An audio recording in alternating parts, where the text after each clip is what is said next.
자, 오늘 교재 458페이지예요. 458페이지. 오늘 처음 들으시는 분들은 좀 참으시면 바로 앞으로 갈 겁니다. 맨 앞으로. 458페이지 보시면 전세권이 나와요. 전세권. 일단 전세권에 대한 개념을 좀 생각을 해보면요. 전세권이 뭐냐 하면 전세금을 지급하고요. 목적 부동산을 용도에 쫓아 사용하고 수익할 수 있는 권리를 말합니다. 근데 전세권의 중요한 특징은 이 전세금을 나중에 반환받아야 되거든요. 그래서 전세권자는 전세금을 반환받기 위해서 경매할 수 있고요. 또 경매대금에서 무엇도 받을 수 있냐면 우선 변제도 받을 수 있어요. 그래서 전세권은 목적 부동산을 용도에 쫓아 사용 수익한다는 점에서는 용익 물건이지만 전세금을 돌려받기 위해서 경매할 수 있고 우선 변제받을 수 있다는 점에서는 담보 물권적 성질도 아울러 가지고 있어요. 그래서 전세권이란 용익 물건이지만 담보 물권적 성질도 아울러 가지고 있다는 거 기억해 두시기 바라고요. 그 다음에 전세권도 물건이잖아요. 그러니까 우리가 물권 변동에 있어서 형식주를 시하니까 물권을 취득하려면 원칙적으로 뭘 해야 되냐면 등기를 해야 되거든요. 따라서 전세권이 성립되기 위해서는 반드시 전세금을 지급하고 전세권 설정 등기까지 해야 돼요. 따라서 전세권과 임차권을 구별하는 기준은 설정 등기를 했는지 안 했는지예요. 만약에 전세 계약을 하고 전세금을 지급했더라도 설정 등기를 안 하면 전세권이 아니라 임차권. 아무리 계약서는 임대차 계약이라 했더라도 전세권 설정 등기를 했으면 그건 뭐가 돼요? 전세권 이렇게 되고요. 참고로 우리는 전세 계약은 많이 하지만 전세권 설정 등기는 잘 안 하죠. 왜 안 하는 거죠? 가장 큰 이유는 뭐냐면 할 필요가 없어요. 왜냐하면 만약에 임대차면은 목적물이 주택이면 주택임대차보호법이 적용되는데 주택임대차보호법의 내용이 전세권보다 세입자에게 아주 유리해요. 그러니까 이런 얘기입니다. 아파트를 빌리면서 전세권 설정 등기를 하면 지금 우리가 배우는 뭐로 와요? 전세권으로 오고요. 만약에 설정 등기를 안 하면 임차권이니까 뭐로 갑니까? 주택임대차보호법으로 가는데 주택임대차보호법이 세입자에게 대단히 유리하기 때문에 굳이 전세권 설정 등기를 할 필요는 없어요. 그리고 여기서 이제 시험에 나오는 부분이 나오게 되는데, 그러니까 우리는 막연하게 전세권은 물권이니까 왠지 좋은 권리 이런 생각을 갖고 있거든요. 그래서 우리가 상식적으로 알고 있는 주택임대차보호법보다 오히려 전세권이 불리한 부분이 아주 시험에 잘 나오는 부분이니까 항상 뭐 하셔야 되냐면 조심을 하셔야 되고요. 정리를 해볼 건데요. 일단 개념에서 첫 번째 주의할 점은 전세권의 객체는 부동산입니다. 따라서 토지일 수도 있고 건물일 수도 있습니다. 우리가 공부하다 보면 전세권의 객체를 찾고 건물의 한 가지로 한정해서 생각하는 경향이 있는데 객체가 뭐예요? 부동산이라는 거 주의하셔야 되고요. 그 다음에 전세권은 매달 내는 돈은 없어요. 그래서 뭘 안 낸다는 이유로 쫓겨나지는 않고요. 어떤 의무가 있냐면 용도에 쫓아 사용 수익해야 될 의무가 있어요. 따라서 만약에 용도를 위반해서 사용 수익하다 걸리면 소멸 청구당하고요. 소멸 청구당하면 전세권은 즉시 뭐 하게 되죠? 소멸하게 된다는 거 이 개념에서 잊지 마시기 바랍니다. 그 다음에 중요한 것들을 좀 정리해 볼 건데요. 전세권에서 은근히 중요한 게 뭐냐면 존속기간이에요. 일단 존속기간에 대해서는 최장기간이 제한이 돼요. 그래서 전세권은 아무리 길어도 그 기간이 10년을 초과할 수 없다는 거 꼭 기억해 두셔야 되고요. 그 다음에 체단 기간이 문제인데 이 체단 기간은 원칙적으로 뭘 안 하고 있냐면 보장을 안 하고 있어요. 그리고 주택 임대차는 최소한 몇 년이 보장이 되죠? 2년이 보장되잖아요. 전세권 그런 거 없어요. 그래서 체단 기간이 보장되지 않는다는 거 대단히 중요하고요. 그렇기 때문에 어떤 일이 벌어지냐면 전세권 설정 계약을 하면서 존속 기간을 약정하지 않았어요. 그러면 주택 임대차는 그래도 최소한 2년이 보장이 되는데 전세권은 체단 기간이 보장되고 있지 않기 때문에요. 언제든지 자유롭게 소멸 통고할 수가 있고요. 소멸 통고하면 6월이 경과하면 전세권은 뭐가 되냐면 소멸이 돼요. 예를 들어서 오늘 계약을 하고 오늘 설정 계약하고 내일 나가라 그래도 상관이 없는 거예요. 다만 이사 갈 수 있는 시간은 줘야 되기 때문에 몇 개월이 지나면요? 6개월 지나면 전세권 소멸하게 된다는 거 아주 잘 나오니까 꼭 기억해 두셔야 되고요. 다만 우리에게 혼선을 주는 게 있습니다. 어떤 거냐면 전세권이 건물에 관한 전세권인 경우에는요. 예외적으로 그 존속 기간을 1년 미만으로 약정하면 이때는 최소한 몇 년이 보장이 되냐면 1년이 보장이 돼요. 그래서 수험생들이 어떤 생각을 하냐면 전세권 원칙이 1년이 보장된다라고 착각을 하세요. 이거는 뭐예요? 예외예요. 자, 왜냐하면 전세권의 객체는 부동산이죠. 다시 말하면 1년이 보장되는 것은 뭐에 한해요? 건물에 하나고요. 그 다음에 1년이 보장되려면 1년 미만으로 뭘 해야 되냐면 약정을 해야 돼요. 따라서 건물에 관한 전세권의 경우에도 존속기간을 약정하지 않으면 언제든지 자유롭게 소멸 통고할 수 있고요. 이때는 1년이 보장되지 않습니다. 그래서 합치면 전세권은 원칙이 뭘 보장하지 않는 거예요? 최단 기간을 보장하지 않고요. 만약에 밑에 노란색 예외 때문에 위에 게 헷갈린다면 이건 몰라도 돼요. 다시 말하면 원칙, 최단 기간을 뭐 하지 않습니까? 보장하지 않는다는 거 꼭 기억해 두시기 바랍니다. 교재 보시면요. 459페이지 법적 성질이 나와 있죠. 한번 보시는데 2번에서 전세금의 지급이 나오네. 이거 빼먹었는데 요 전세금은 반드시 지급하기로 해야 돼요. 근데 조심할 것은 꼭 현금이어야 되는 것은 아니고 기존의 채권으로 가름할 수가 있다. 이거 좀 주의하시기 바랍니다.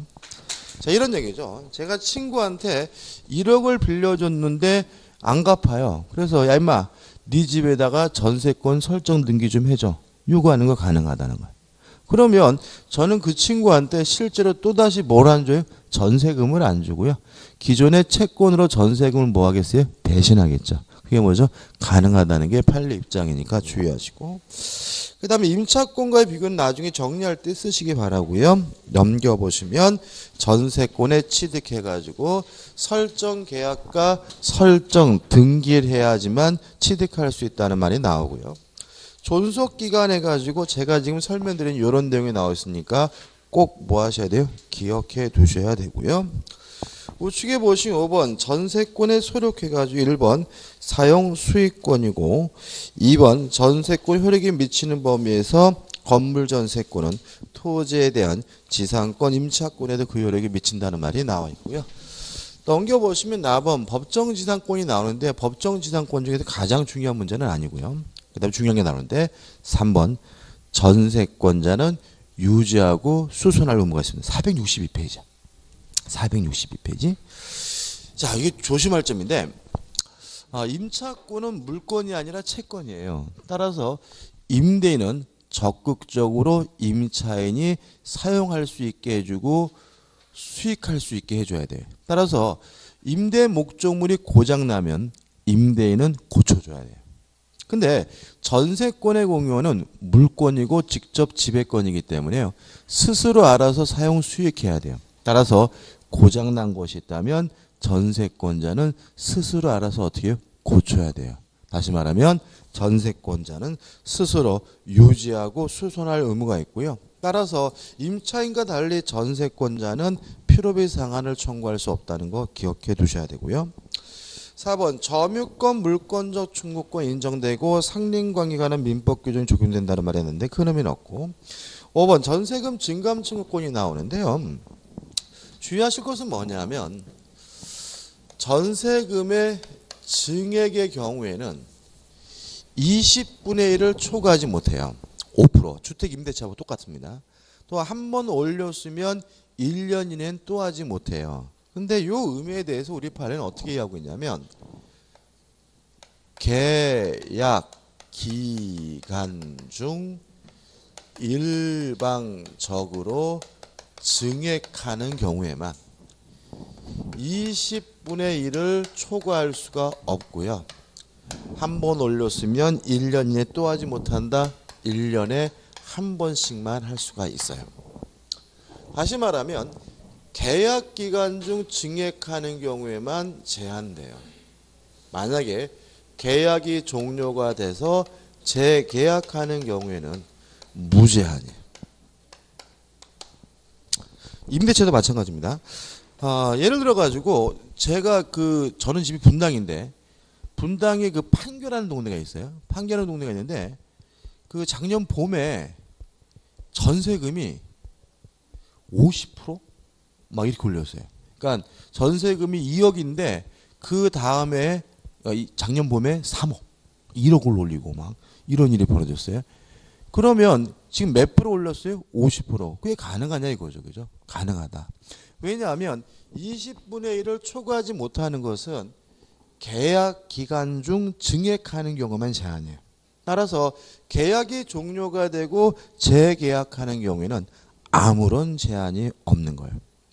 그 다음에 또 일방적으로 증액하는 경우면 제한이에요. 따라서 만약에 전세권자로부터 세입자로부터 동의를 얻어서 증액하는 경우에도 이때도 뭐예요? 무제한이에요. 그래서 이 부분은 우리 서민을 보호하는 것 같지만 실제로는 집주인을 보호하고 있는 거예요. 왜냐하면 역으로 말하면 계약 기간 중이더라도 1년에 5%씩은 일방적으로 뭐 할 수 있다는 얘기예요? 증액할 수 있다는 얘기잖아요. 그죠? 그죠? 다시 말하면 재계약할 때는 무제한이고 동의를 얻어서 증액할 때는 무제한이라는 말은 계약 기간 중이더라도 1년에 몇 번씩이요? 한 번씩은 5%씩은 일방적으로 뭐 할 수 있어요? 증액할 수 있다는 얘기고요. 이것도 형성권이에요. 따라서 전세권자가 거부하지 못합니다. 이런 법들이 굉장히 많아요. 그러니까 뭔가 약자를 보호하는 듯하지만 실제로는 뭐죠? 강자를 보호하는 경우가 많습니다.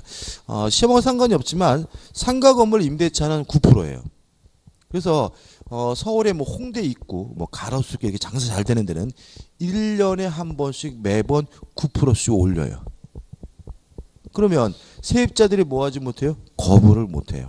왜냐하면 계약 기간 중이더라도 일방적으로 1년에 한 번씩은 전세권을 몇 프로를요? 5%씩 증액할 수 있는 권리를 인정하는 꼴이 됨을 주의하시기 바랍니다. 그 다음 우측에 전세권에 처분해 가지고요. 전세권은 물권이기 때문에 자유롭게 양도할 수 있고 담보할 수 있고 임대할 수 있는데요. 다만 주의하실 것은 이러한 자유를 특약으로도 뭐 할 수 있냐면 제한할 수 있다는 거 좀 기억해 두시기 바라고요. 구체적인 내용은 안 볼 겁니다. 그 다음 넘겨보시면 464페이지에 뭐가 나오냐면 전세권의 소멸이 나와요. 마지막으로 이제 정리할 게 나오죠. 일단 전세권이 소멸이 됐어요.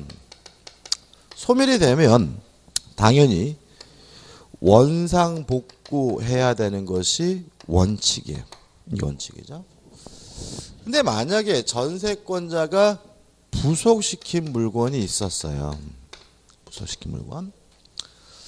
근데 만약에 부속시킨 물건이 부합됐다면 이때는 뭐로 가게 되냐면 유익비 상한 청구권으로 가요. 주의하실 것은 유익비 상한 청구권에 관한 민법 규정은 임의 규정이기 때문에 특약으로서 배제할 수 있다는 거 기억해 두시고요. 만약에 부속시켰는데 부속시킬 당시에 집주인 전세권 설정자로부터 동의를 얻었거나 또는 매수해서 부속시킨 경우에는 전세권자는 내 건데 사라고 하는 부속물 매수를 청구할 수가 있어요. 이 부속물 매수 청구는 형성권이기 때문에 전세권 설정자가 거부할 수 없고요. 강행 규정이기 때문에 특약으로도 뭐 할 수 없냐면 배제할 수가 없어요. 다시 한번 앞에 빼먹었네. 부속시킨 물건이 뭐 되지 않으면요 부합되지 않고요. 전세권 설정자로부터 동의 또는 매수를 했다면 그때는 뭘 청구합니까? 부속물 매수를 청구하게 됩니다. 그래서 이렇게 되는 겁니다. 1층 건물인데요. 갑의 소유예요. 갑의 소유인 집에 을이라는 전세권자가 살고 있는데 을이 어느 날 갑한테 와서 그러는 거죠. 2층으로 올립시다 라고 하길래 갑이 돈 있으면 네 돈으로 올려라 라고 뭘 해줬냐면 동의를 해줬어요. 그래서 2층으로 뭐 했냐면 증축을 했단 말이죠. 그리고 전세 계약이 뭐 했어요? 끝났어요. 그럼 어떻게 되느냐? 만약에 증축된 부분이 원칙에 따라서 부합을 했다면 을은 갑의 부동산의 가치를 증가시킨 거니까 뭘 청구하게 돼요? 유익비 상환을 청구하게 되는데요. 이 규정은 임의 규정이기 때문에 특약으로서 뭐 할 수 있어요? 배제할 수가 있고요. 저 번째 했죠. 만약에 이 증축된 부분이 구조상 이용상 독립성이 있다는 이유로 뭐 되지 않았어요? 부합되지 않았다면 을은 뭘 청구합니까? 부속물 매수를 청구하게 되는데 이거는 뭐죠? 형성권이기 때문에 갑이 뭐하지 못해요? 거부하지 못하고요. 부속물 매수 청구에 관한 민법 규정은 강행 규정이기 때문에 특약으로도 뭐 할 수 없어요? 배제할 수가 없다까지 기억하시면 되겠죠. 그럼 다 한 겁니다. 그래서 전세권에 대해서는 이 정도만 확실하게 뭐예요? 정리하시면 된다 이런 얘기죠. 그죠? 끝입니다. 자, 이제 교재 어디로 갈 거냐면요. 474페이지 유치권으로 갑니다. 일단 유치권을 어떻게 정리할 거냐면 474페이지 보시면 1번 유치권의 의의가 나와요. 이 의의가 정리할 거예요. 그죠? 자, 보시면 타인의 물건이나 유가증권 이렇게 나와 있죠. 첫 번째 유치권의 객체는 타인의 물건 또는 유가증권이에요. 유가증권은 안 적을 거 중요하지 않고 따라서 유치권의 객체는 물건이니까 동산일 수도 있고 부동산일 수도 있는 거예요. 다만 여기서 주의하실 것은 타인의 물건이어야 돼요. 따라서 어떤 이유든지 간에 자신의 소유물에 대해서는 뭘 행사할 수 없냐면 유치권을 행사할 수가 없어요. 따라서 부속물 매수 청구권을 이유로는 유치권 행사할 수가 없어요. 왜냐하면 매수를 청구한다는 말은 누구 거란 얘기예요? 자기 거죠. 그죠? 내 건데 사란 얘기잖아요. 그죠? 따라서 각종 매수 청구권을 이유로 해서는 뭘 행사할 수 없죠? 유치권 행사할 수가 없다. 왜냐하면 매수 청구권의 대상이 되는 물건은 누구 물건이요? 지 물건이니까요.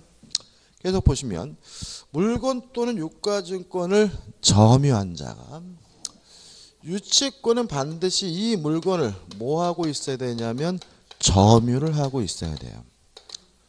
물론 점유를 하고 있다면 그 점유의 종류는 묻지 않으므로 직접 점유든 간접 점유든 상관이 없어요. 유의하실 것은 반드시 점유를 하고 있어야 되기 때문에 만약에 어떤 이유든지 간에 점유를 상실하게 되면 유치권은 뭐 하게 되냐면 소멸하게 돼요. 따라서 유치권에 기한 반환 청구권은 인정되지 않습니다. 왜냐하면 반환을 청구한다는 말은 누가 뭐 했다는 얘기예요? 가져갔다는 얘기잖아요. 그 말은 유치권자 이미 뭘 상실했다는 얘기예요? 점유를 상실했다는 얘기니까 유치권은 바로 이미 뭐가 된 상태예요? 소멸된 상태이므로 논리적으로 유치권을 이유로는 뭐 할 수 없습니까? 반환 충고권을 행사할 수가 없어요. 또 물상대위도 인정되지 않습니다. 좀 이따 설명드릴 건데 물상대위의 가장 대표적인 사유는 뭐냐면 목적물이 멸실됐을 때예요. 그러면 목적물이 멸실되면 실질적으로 유치권자는 점유를 뭐 한 거예요? 상실한 거니까 유치권이 뭐가 돼야 돼요? 소멸돼야 되고 따라서 유치권자에게는 뭐가 인정되지 않습니까? 물상대위가 인정되지 않습니다. 그 다음에 이 점유는 적법한 점유여야 해요.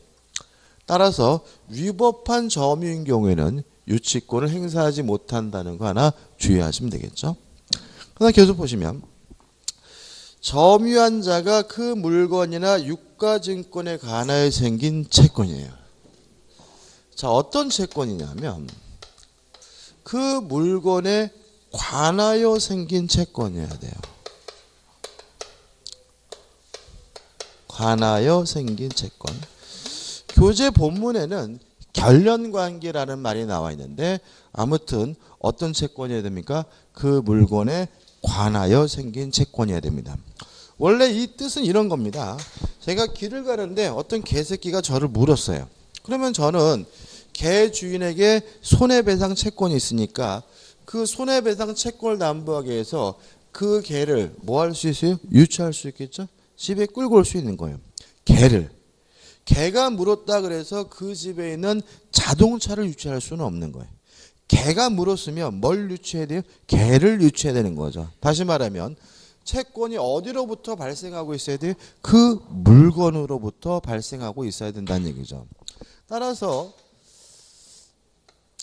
필요비나 유익비, 공사대금, 채권 같은 것은 그 물건을 수리하고 물건을 개량하고 물건을 만듦으로 인해서 발생한 채권이니까 그 물건에 관해 생긴 채권이므로 뭘 행사할 수 있는 거죠? 유치권 행사할 수가 있어요.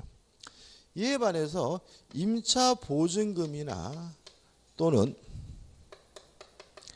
권리금 또는 매매 대금은 임대차나 매매 계약과 같은 쌍무 계약에서 발생한 채권이지 그 물건에 관하여 생긴 채권은 아니기 때문에 보증금, 권리금, 매매 대금에 대해서는 뭘 행사할 수 없냐면 유치권 행사할 수 없고요. 아주 잘 나오는 지문이니까 꼭 숙지하셔야 되고요. 그 다음에 계속 보시면 생긴 채권이 변제기에 있을 때 있는 경우죠. 따라서 이 채권이 뭐가 도래해야 돼요? 변제기가 도래해야 돼요. 이것도 중요한 특징입니다. 일반적인 담보 저당권의 경우에는 변제기가 도래해야 성립하는 건 아니에요. 예를 들어서 은행에서 5년 상한으로 돈을 빌렸으면 변제기는 언제? 5년 후잖아요. 그렇지만 저당권은 언제 설정하는 거예요? 오늘 설정하는 거거든요. 그렇지 않습니까? 그러니까 다시 말하면 다른 담보물권은 변제기가 도래하지 않아도 뭐가 돼요? 성립이 돼요. 그렇지만 유치권은 반드시 변제기가 도래해야지만 성립될 수 있음을 주의하시기 바라고요. 계속 보시면 변제기가 도래한 경우, 변제기 있는 경우 변제를 받을 때까지 그 물건이나 유가증권을 유치하여 채무자의 변제를 간접적으로 강제하는 법정 담보 물건이 유치권인 거죠. 따라서 이러한 요건을 갖추면 유치할 수 있다. 유치권이 성립하게 되고요. 유치권이 성립되게 되면 가장 주된 요력은 유치권을 이유로 뭐 할 수 있는 거죠? 반환을 거부할 수가 있는 거예요. 여기서 가장 중요한 문제가 떠오르는데 여러분들 길 가다 보면 가끔 유치권 행사 중이라는 현수막이 걸리는 경우가 있죠. 그죠? 근데 그 유치권 행사 중이라는 현수막이 금방 떨어져요? 아니면 오래 가요? 금방 없어지? 오래 가요. 그죠? 오래 가. 왜 그러냐면 유치권은 채권 변제를 이유로 반환을 거부할 수 있을 뿐 적극적으로 채권을 변제해 달라고 뭐 하지 못하냐면 청구하지 못해요. 자, 이런 얘기입니다. 지금 건설업자가 공사하다가 건설회사가 부도가 났어요. 그러면 그 공사대금 채권을 이유로 뭘 행사할 수 있어요? 유치권을 행사할 수 있는데, 따라서 유치권을 이유로 그 건물을 경락받은 사람에게 반환을 뭐 할 수 있어요? 거부할 수 있을 뿐 그 사람에게 적극적으로 돈 달라고 뭐 하지 못해요? 청구를 못해요. 그러다 보니까 어떤 일이 벌어지게 되냐면 유치권자와 소유자 간에 은근과 끈기 싸움이 벌어져요. 그죠?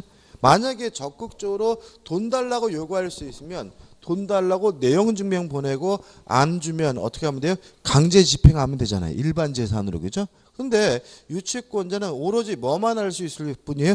반환을 거부할 수 있을 뿐 적극적으로 변제를 청구할 수가 없기 때문에 일반적으로 유치권이 성립하게 되면 시간이 매우 오래 지체되는 경향이 있는 이유가 이런 거니까 꼭 기억해 두시기 바라고요. 그 다음에 유치권자도 경매권이 있어요.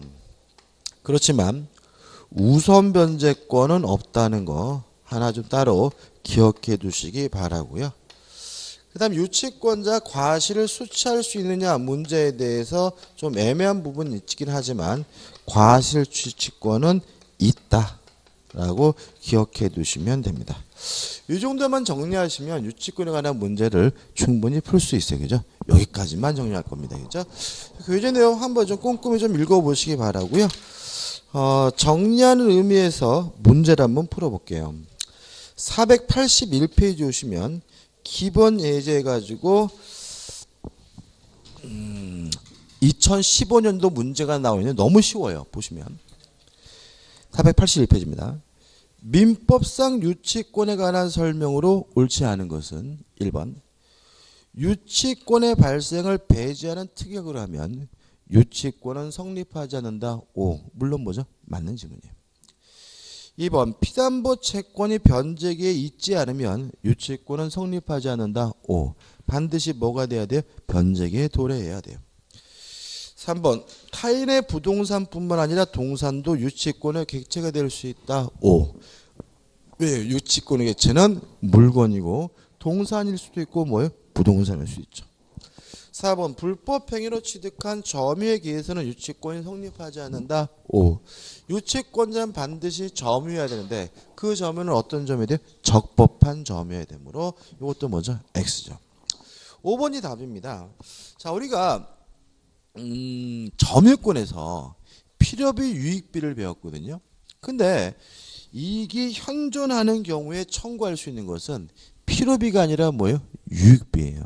따라서 5번 유치권자가 유치물에 관하여 필요비를 지출한 때에는 그 가액이 현존한 경우 하나의 상한을 청구할 수 있다는 지문은 X고요. 필요비가 뭐로 바뀌어야 돼요? 유익비로 바뀌어야 되기 때문에 답은 뭐죠? 5번이 되는 거죠. 그 다음 질권은 안 합니다. 안 보셔도 되죠. 질권은. 그 다음에 바로 어디로 갈 거냐면 488페이지에 뭐가 하냐면 저당권으로 갑니다. 이 저당권은요 은근히 뭐 할 수 있냐면 까다로울 수가 있는데 그래도 우리 주택관리사 시험에서 저당권에 관한 문제는 반드시 내지만 어렵게 내지는 않더라고요. 어렵게 내지는 않기 때문에 핵심적인 것만 정확하게 이해하시면 돼요. 자, 488페이지 저당권 의의인데 의의는 간단합니다. 설정 계약을 함으로써 우선 면제 받을 수 있는 담보 물건이 뭐죠? 저당권이다. 다시 말하면 저당권자가 목적물을 뭐 하는 건 아니냐면 점유하는 것은 아니고요. 2번 저당권의 법적 성질에서 대표적인 약정 담보 물건입니다. 따라서 설정 계약과 등기람으로 성립하게 되는데 우측에 보시면 저당권의 성립 이렇게 나와 있는데 큰 의미는 없고 맨 밑에 보시면 나번 등기 관련 문제에서 1번 저당 등기가 불법 말소된 경우가 나와요. 넘겨보시면 내용이 나오는데 자 이런 문제입니다. 한번 생각해 보세요. 제가요 아파트 소유권이 있는데 어떤 거지 같은 인간이 불법으로 제 소유권 등기를 말소했어요. 제 소유권이 소멸되나요? 다른 일들에 제가요 아파트 소유권이 있는데 재수없게 등기소에 불이 나가지고요 등기부가 다 불타서 없어졌어요. 제 소유권이 없어지나요? 아니죠. 그죠? 만약에 그런 일이 벌어지면 아마 등기소가 국가기관 중에서 가장 보안이 철저해야 될 시설이 되겠죠. 그죠? 다시 말하면 등기가 불법으로 말소가 됐다 그래서 등기부가 불탔다 그래서 저의 소유권이 뭐 되는 건 아니에요? 소멸되는 건 아닌 거예요. 그래서 만약에 등기부가 불탔으면 그 등기부를 뭐예요? 다시 만들면 되고요. 만약에 등기가 어떤 거짓선놈이 불법으로 말소했으면 그 말소된 걸 회복해 달라고 뭐 하면 돼요? 청구하면 되는 거죠. 마찬가지예요. 저당권 등기가 되어 있는데 그 저당권 등기가 불법으로 말소가 됐다고 해서 저당권은 뭐 되는 거 아니에요? 소멸되는 건 아니다. 따라서 저는 나중에 그 사실을 알게 됐다면 불법으로 말소됐으니 다시 해 주십시오라고 말소 회복 등기를 청구하는 것이 뭐예요? 가능하겠죠. 2번 무효등기 유용해가지고 유용이라는 말은 재활용이라는 말인데 간단한 결론만 무효등기를 다시 쓸 수가 있다 정도 기억하시면 되고요. 3번 저당권의 객체 중요한데 저당권의 객체는 원칙이 부동산입니다. 그리고 지상권과 전세권도 저당권의 객체가 될 수 있어요. 교재표 보시면 양가로 3번 해가지고 저당권 객체에서 밑으로 하나 둘 셋 네 번째 보시면 민법이 인정하는 저당권의 객체는 부동산과 지상권, 전세권이다. 이게 중요해요. 그럼 이렇게 된 거죠. 저당권의 객체는 물건에 한한다. X에. 왜냐하면 부동산과 같은 물건에도 설정할 수 있지만 지상권, 전세권과 같은 뭐에도 권리에도 설정할 수 있는 거죠. 따라서 저당권의 객체는 부동산과 같은 물건뿐만 아니라 뭐에 대해서도 권리에 대해서도 설정할 수 있다는 거 주의하시고요. 4번 피담보 채권이 나오는데 피담보 채권은 뭐냐면 저당권에 의하여 담보되는 채권을 말하고요. 종류 무제 아니에요. 다시 말하면 꼭 현재 채권일 필요는 없고요. 미래 채권은 상관없어요. 또 불확정한 채권이어도 상관이 없고요. 굳이 금전 채권일 필요도 없습니다. 따라서 저당권에 의하여 담보되는 피담보 채권은 특별한 제한이 없다는 거 기억해 두시기 바라고요. 우측에 저당권의 특수한 성립이 나오는데 그 부분은 안 보셔도 되는 부분입니다. 자, 기본 예제 풀어볼까요? 저당권에 관한 설명으로 옳지 않은 것은 1번 저당권이 성립된 후 저당권 설정 등기가 불법으로 말소되면 저당권은 소멸한다. X. 답은 뭐죠? 1번이죠. 참 쉽게 나오죠. 그죠? 2번은 채권이 주된 권리고 저당권이 종된 권리예요. 따라서 종된 권리인 저당권만 따로 분리해서 뭐 할 수 없어요? 양도할 수가 없거든요. 2번 저당권은 그 담보한 채권과 분리하여 타인에게 양도하거나 다른 채권에 담보를 하지 못하는 자는 지문은 맞는 지문이고요. 3번 부동산은 물론이고 예외적인 건데 등록된 자동차나 등기된 선박도 저당권의 객체가 될 수 있다는 거 물론 기억해 두시고요. 4번 저당권도 물권입니다. 따라서 설정 등기를 해야 발생하겠죠. 따라서 저당권 설정 합의가 있더라도 저당권 설정 등기가 되지 않으면 저당권은 성립하지 않는다. 맞는 지문이고요. 5번은 따로 설명을 드릴 겁니다. 넘기죠. 넘겨보시면 이 3번 저당권이 효력해가지고 피담보 채권의 범위가 나오는데 원본 해가지고 원금뿐만 아니라 이자 다 위약금 채무 불이행으로 인한 손해배상 저당권 실행 비용도 담보가 되는데 주의하실 것은 라본이에요. 채무 불이행으로 인한 손해배상을 우리가 뭐라느냐면 지연배상이라고 하고요. 요거는 1년분만 담보가 됩니다. 지연배상금은 몇 년분만요? 1년분만 담보가 돼요. 그 다음 우측에 보시면 목적물의 범위에서 저당권 효력은 부합물에도 미치고 종물에도 미친다. 끝이고요. 중간에 과실인데 저당권자는 원칙적으로 과실을 수취할 수가 없어요. 다만 압류를 하면 과실을 수취합니다. 그럼 이렇게 기억하면 되겠죠? 저당권자는 압류하지 않는 한 목적물로부터 발생한 과실을 뭐 할 수 없어요? 수취할 수가 없다. 이렇게 기억하시면 되고, 그다음 하단의 답은 저당 목적 토지상의 건물에서 1번 저당권 효력을 미치지 않는다라고 나와 있죠. 자, 생각을 좀 해봐야 돼요.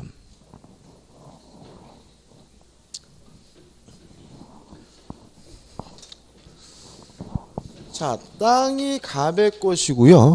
건물이 갑의 것이에요. 이런 상태에서 토지에다만 저당권이 설정이 됐어요. 그러면 토지와 건물은 별개의 부동산이고 토지 저당권은 어디에는 그 효력이 미치지 않아요? 건물에는 그 효력이 미치지 않으므로 토지 저당권자가 경매를 했어요. 경매를 해서 을이라는 사람이 경락을 받으면 결과적으로 토지 소유자와 건물의 소유자가 어떻게 해요? 달라지게 되는 거죠. 그럼 여러분들 저번 주에 배웠던 뭐가 떠오르세요? 법정 지상권이 떠오르겠죠. 저당권 설정 당시 뭐가 있었어요? 건물이 있었고요. 건물과 토지 소유자가 같았다가 달라졌기 때문에 요 갑은 을에 대해서 뭘 갖게 됩니까? 법정 지상권을 갖게 되고요. 따라서 건물을 뭐 할 필요 없어요? 철거할 필요가 없죠. 근데 문제가 되는 것은 이러한 법정 지상권이 성립되려면 반드시 저당권 설정 당시 건물이 있어야 돼요. 언제 건물이 있어야 된다고요? 저당권 설정 당시. 그럼 좀 바꿔볼까요?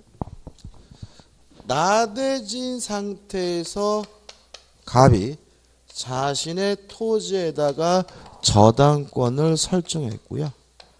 그리고 나서 갑이 비로소 건물을 뭐 했냐면 신축을 했어요. 그러면 토지의 저당권자는 뭐만 경매해요? 토지만 경매하게 되고요. 토지만 경매해서 을이 경락을 받음으로써 토지와 건물의 소유자가 달라진 경우에는 이 건물은 철거되게 돼요. 왜냐하면 저당권 설정 당시에 뭐가 없었어요? 건물이 없었죠. 따라서 요 갑은 뭘 갖지 못합니까? 법정 지상권을 갖지 못해요. 그 결과 건물은 뭐가 되는 거죠? 철거가 되는 거죠. 그럼 이렇게 건물이 철거가 되면 채권자 채무자에게도 굳이 좋을 거 없고요. 또 국가적으로도 큰 손실이에요. 그래서 규정하고 있는 것이 한 장 넘겨보시면 494페이지 맨 위에 보시면 일괄경매권이에요. 자, 이런 경우에는 요 토지 저당권자는 토지만 경매하는 것이 뭐예요? FM이지만 토지와 건물을 한꺼번에 싹 경매에 넣을 수도 있는데 이걸 뭐라 그러냐면 일괄경매권이라고 하고요. 그러면 건물은 철거 안 당했죠, 그죠? 안 당할 테고 주의하실 것은 이 사람은 어차피 토지 저당권자이기 때문에 토지 대금에서만 우선 변제 받을 수 있고요. 건물의 대금에 대해서는 우선 변제 받을 수가 없습니다. 끝이. 정리해보면 저당권 설정 당시 이미 뭐가 있다면요? 건물이 있다면 토지만 경매가 됐을 때 건물 소유자는 뭘 갖게 됩니까? 법정 지상권을 취득하니까 건물 철거 안 당해요. 근데 만약에 저당권이 설정되고 나서 건물이 신축된 경우에는 토지만 경매하게 되면 건물이 뭐가 돼요? 철거되게 되는데 꼭 그래야 되느냐? 이 문제에 대해서 우리 민법은 토지와 건물을 한꺼번에 경매에 넣을 수가 있는데요. 이걸 우리가 뭐죠? 일괄 경매권이라고 하고 뭐만요? 토지 대금에서만 우선 변제 받을 수 있는 거죠. 정리한 차례에서 아까 문제 한번 다시 한번 볼까요? 다시 한번 문제 보시면 491페이지입니다. 491페이지 보시면 하단에 기본 예제 다시 보는 겁니다. 5번 질문이죠. 자, 보세요. 5번. 491페이지 기본 예제 5번입니다. 토지를 목적으로 저당권을 설정한 후 설정권자가 그 토지의 건물을 축조했어요. 그러면 저당권 설정 당시 뭐가 없었다는 얘기예요? 건물이 없었다는 얘기니까 법정 지상권 인정되지 않고요. 저당권자는 토지에 함께 그 건물의 경매를 청구할 수 있다. 맞는 질문이죠. 이것도 보시다시피 좀 까다로운 부분일 수는 있긴 하지만 뭐만 정확하게 이해하시면 돼요? 개념만 정확하게 이해하시면 충분히 맞출 수 있는 부분입니다. 다시 뒤로 갑니다.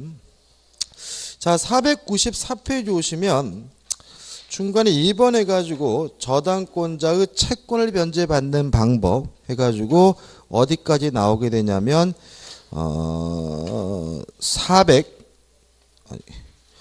499페이지 상단까지 나오고요.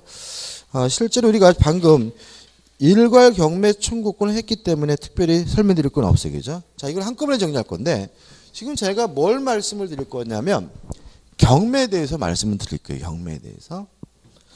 근데 실제로 제가 보면은 주택관리단 시험에서 경매를 출제하지는 않아요. 좀 까다롭다고 느껴서 그러는 것 같아요. 그죠? 그래도 혹시 모르니까 경매에 대해서 간단하게 정리할 거예요.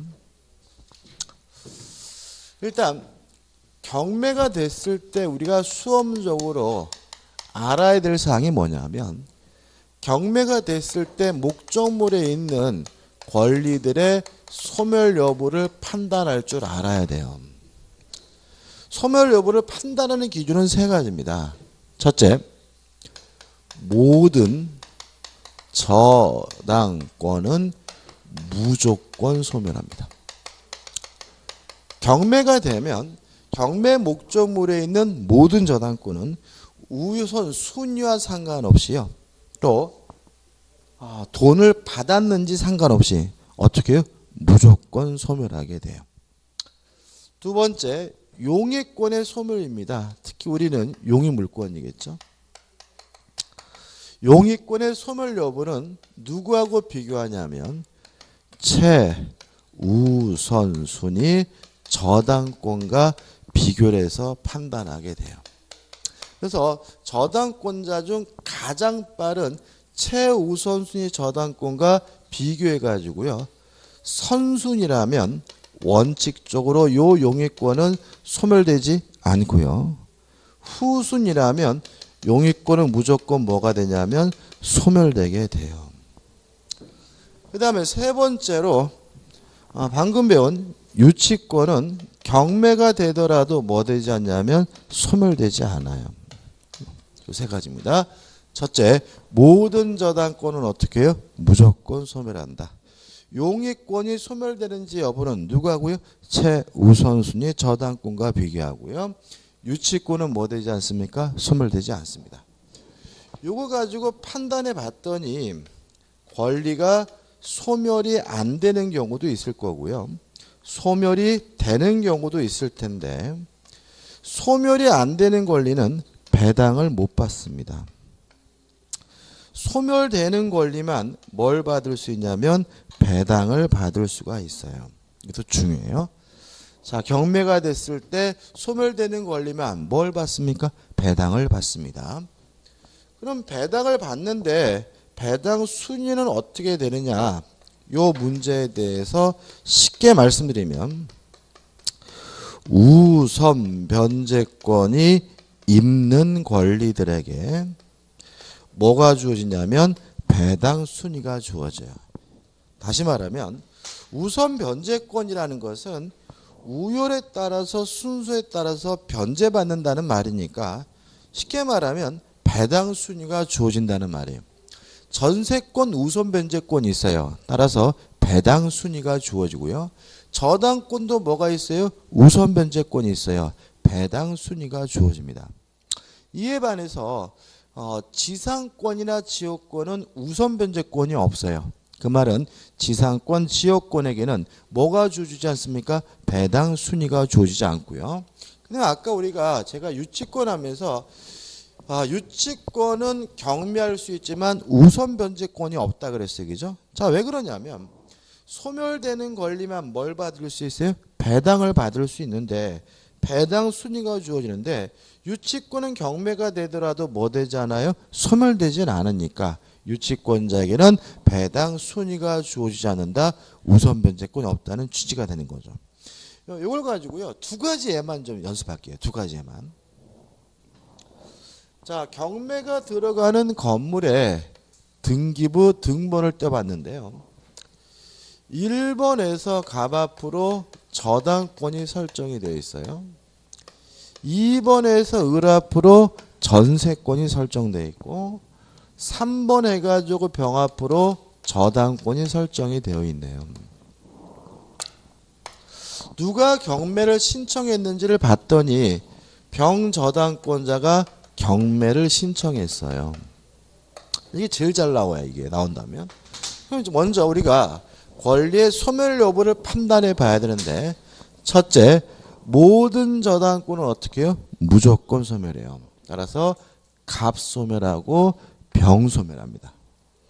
그러면 전세권은 소멸해요, 안 해요? 이게 문제인 거죠. 지금 보시다시피 용의권이 소멸되는지 여부는 누구하고 비교한다고요? 최우선순위 저당권과 얘하고 비교하는 게 아니에요. 저당권자 중 가장 빠른 얘하고 비교하는 거예요. 얘보다 뭐예요?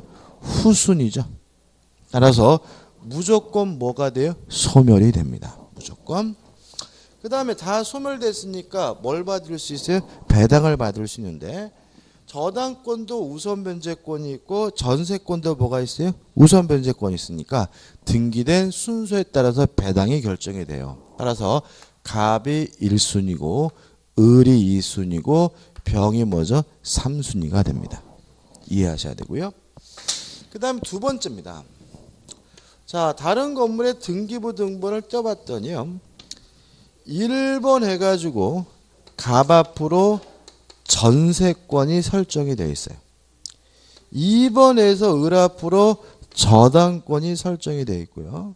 3번 해가지고 병 앞으로 저당권이 설정이 되어 있는데, 이 병 저당권자가 경매를 신청했어요. 첫째, 이제 권리 소멸 여부를 판단하죠. 첫째, 모든 저당권은 어떻게 해요? 무조건 소멸한다. 을 소멸하고 병 소멸해요. 전세권 소멸해요, 안 해요? 안 하겠죠. 왜요? 최우선순위의 저당권보다 빠르죠. 따라서 병 전세, 갑 전세권은 뭐 되잖아요? 소멸되지 않아요.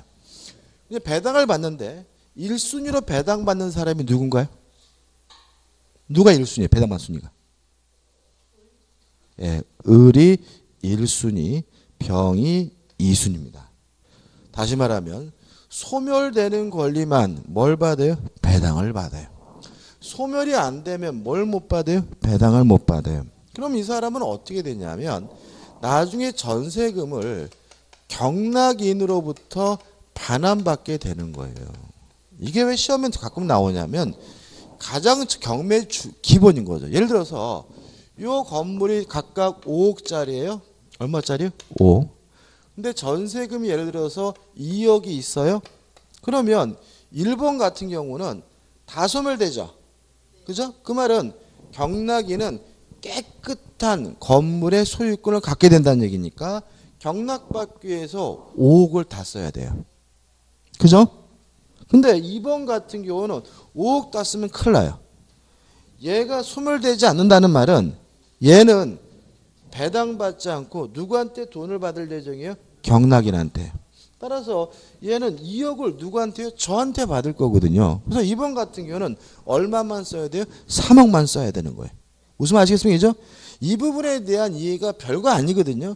근데 이거 굉장히 잘 틀리세요. 왜 잘 틀리냐면 자꾸 있을 데 없게 아이고 소멸되면 안 되는데 뭔 소멸되면 안 돼. 오히려 소멸되는 게 더 나을 수도 있는 거예요. 그러니까 다시 말하면 소멸되면 나쁘고 소멸 안 되면 좋고 일단 그지 같은 생각을 하지 마시라고요. 그죠? 아시겠어요? 그죠? 항상 민법 문제는 뭐예요? 약점을 파고들어요. 그래가지고 보면 모의 가서 보면 무조건 틀리는 분이 있어. 100번을 얘기해도 죽어도 안 고치는 분이 있어요. 그죠? 고치시. 그러면 어떻게 해요? 큰일 날 수 있으니까 좀 조심하시고 요 관계만 좀 생각해 보시면 돼요. 그러면 뭐죠? 경매도 끝이에요. 자, 이제 몇 페이지로 가냐면 500페이지 와가지고 제3취득자의 보호해가지고 제3취득자의 보호가 나오는데, 일단 기본적으로 제3취득자는 누구를 말하냐면요. 저당권이 설정된 후에 권리를 취득한 사람들을 제3취득자라고 해요. 얘기했죠, 얘. 저당권이 설정된 후에 뭘 취득했어요? 전세권. 이런 사람이 누구라고요? 제3취득자. 특징은 경매가 되면 무조건 그 권리가 뭐가 된다는 거예요? 소멸된다는 거죠. 그래서 이 제3취득자를 보호할 필요가 있는데 별거 없습니다.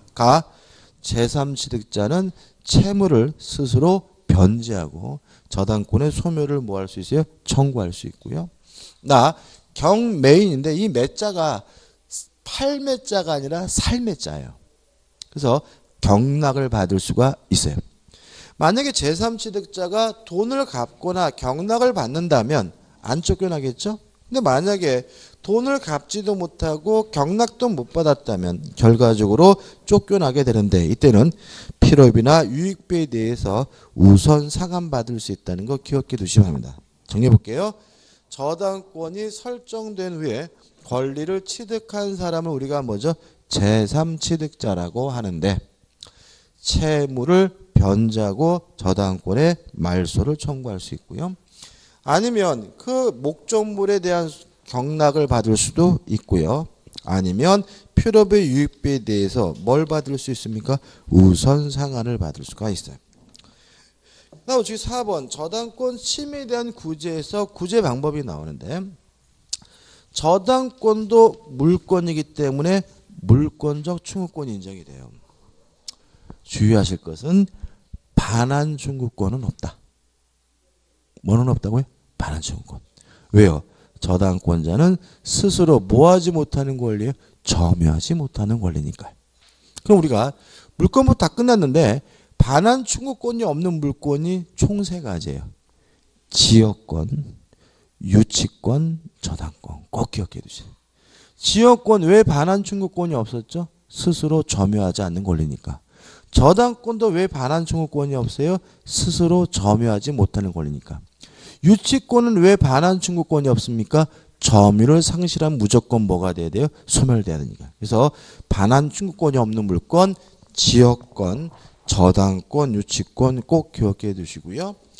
2번 손해가 발생했다면 손해배상 청구할 수 있고요. 하단에 가번 이러한 침해로 인해서 담보가 부족하다면 담보물 보충을 청구할 수가 있고요. 나번 이러한 침해로 인해서 채무자가 기한의 이익을 상실한다면 채권자는 즉시 변제를 청구할 수 있다는 얘기는 민법 총칙했던 것과 똑같습니다.